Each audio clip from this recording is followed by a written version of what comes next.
we are not alone. We live in God's world. We believe in God.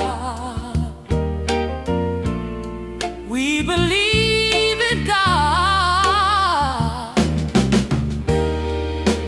who has created